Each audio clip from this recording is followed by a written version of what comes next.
Suscríbete a nuestro canal de YouTube, Salgado Numan. Para que vuelva al pasado.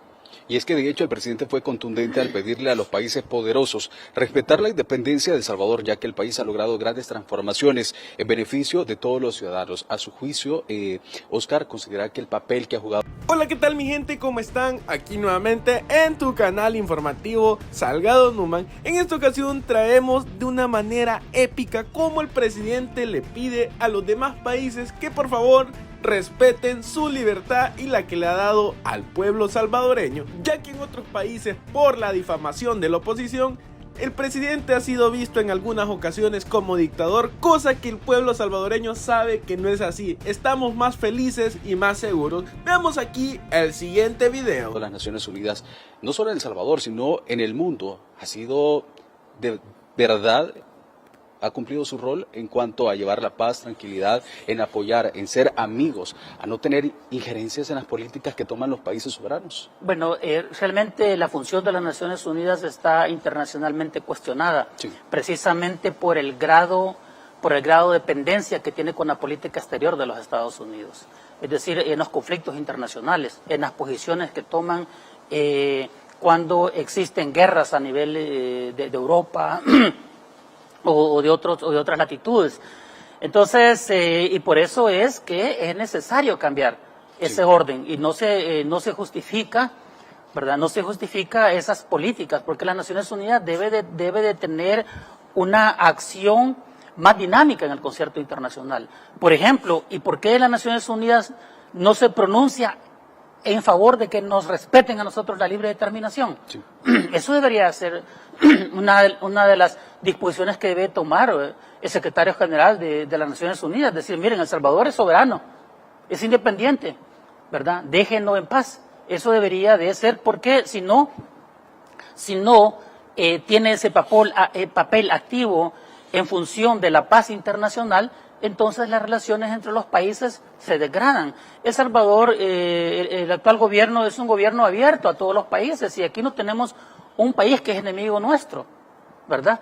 Nosotros no tenemos país enemigo aquí, ni como ciudadanos tenemos países enemigos. Lo que queremos es que nos dejen ser, sí, ¿verdad? Que nos respeten nuestra libertad. Nosotros no nos inmiscuimos en los asuntos internos de los demás países. Entonces, nosotros somos respetuosos de la soberanía y la autodeterminación de esos países, pues nosotros queremos que nos den exactamente el mismo nivel, porque precisamente en la Carta de las Naciones Unidas, y lo menciona el presidente Nayib Bukele, es decir, todos los países están en igualdad de condiciones. Perfecto. René Martínez, sociólogo, su postura, su análisis en torno al discurso del presidente. En el discurso del presidente Nayib Bukele podemos ver varias líneas, ¿no? Una ciertamente es el llamado a la libertad, y acá lo hace el presidente Bukele. Cuando uno analiza el discurso lo hace en dos sentidos, ¿no? Sí. O sea, la libertad que se está logrando construir poco a poco al interior de nuestro país, y la libertad de un país pequeño y pobre comparado con las grandes potencias de pararse en ese púlpito y reclamarle a las Naciones Unidas. O sea, el acto simbólico es ese, ¿no? Que te pares en ese púlpito y hagas un reclamo o estés diciendo que tenés el derecho a ser libre, ¿no? El otro punto es la autodeterminación, sí, dentro del discurso, y finalmente los referentes nuevos, pues a partir de los cuales se conoce el país, ¿no? Una cuestión que desde el primer discurso que dio el presidente Nayib Bukele en las Naciones Unidas la vuelve a reiterar en este momento es la decadencia de ese organismo internacional, ¿no? Al final, si bien podemos decir que nació con buenas intenciones, ¿verdad?, producto de toda la crisis moral y económica que generó la Segunda Guerra Mundial, al final nos dimos cuenta de que estas Naciones Unidas en realidad eran las naciones ricas, unidas, para evitar guerras, pero para evitar guerras entre ellos, pues para evitar una distribución del mercado al estilo de una guerra mundial.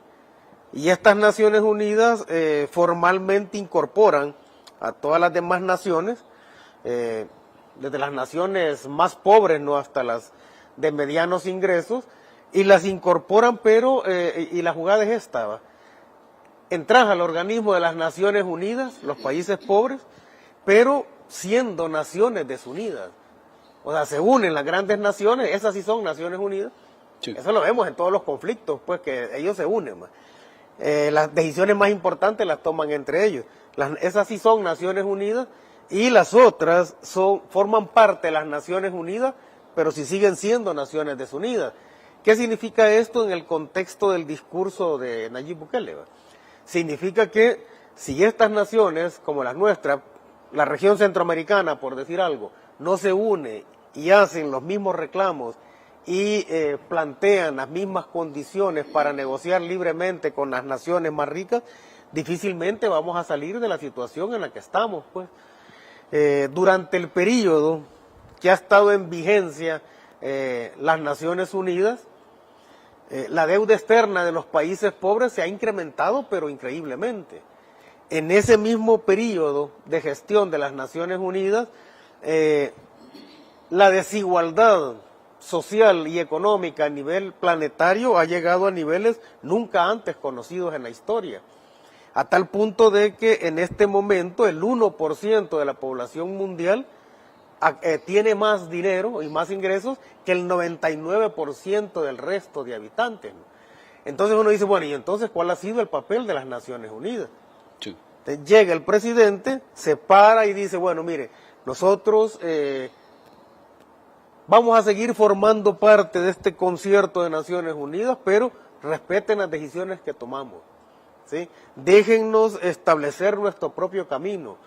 Construyamos, no hablemos más de un mundo bipolar o multipolar, sino que hablemos más bien de un mundo en el cual precisamente todas estas naciones, sobre todo las naciones más pobres, con ayuda de las naciones ricas, ¿verdad?, podamos ir creciendo, pues, porque al final esas naciones ricas, y aquí retomo una idea que planteaba Oscar, esas naciones más ricas lo han sido sobre la base de la expropiación continua, pues, de todos los países que hoy llamamos como países pobres, pues, ¿verdad? Ahí está la base de todo eso, pero pararse ahí y hacer ese llamado yo creo que es la parte más relevante del discurso, ¿no? En 10 minutos no podés decir mucho, pero sí podés aprovechar el púlpito, sí, ¿verdad?, para pararte como nación y decirle, va, momento, hasta acá llegan con nosotros poniéndonos condiciones de esa naturaleza. Don René, hablar acerca del papel que juegan las Naciones Unidas, teniendo en cuenta el contexto de cómo surge, que estaba otro organismo, que se eliminó porque no cumplía con todos los criterios que en ese entonces vivía El Salvador. Ahora bien, las Naciones Unidas ya tienen su periodo de existencia. Vemos que en el mundo existen diferentes crisis. ¿Qué futuro le puede esperar a las Naciones Unidas? Tomando también en cuenta el discurso del presidente, porque sabemos ya lo mencionaba usted, del apoyo que reciben las grandes potencias, que se congregan, que dicen sí, vamos a apoyar, pero ¿qué pasa con los países pequeños? Por ejemplo, que están buscando el desarrollo, competir con las potencias a un futuro. Las Naciones Unidas tienen dos opciones y creo que eso se logra deducir en el discurso del presidente Nayib Bukele.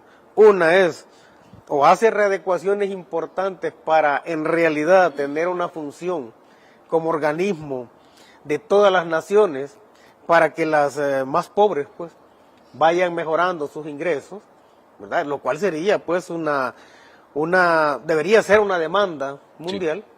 Tiene esa opción, o la otra opción es que desaparezca como tal, pues, o sea, no tiene mayor sentido que haya cada año o cada 2 años, ponerle congresos o convocatorias, asambleas generales de este tipo, para que los países ricos escuchen las demandas de los países pobres, pero que no resuelvan nada.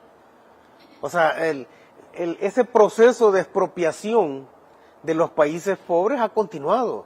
Sí. La depredación del medio ambiente a nivel planetario por parte de las transnacionales más grandes ha continuado, pues. La destrucción de la Amazonía, los millones de personas que mueren de hambre.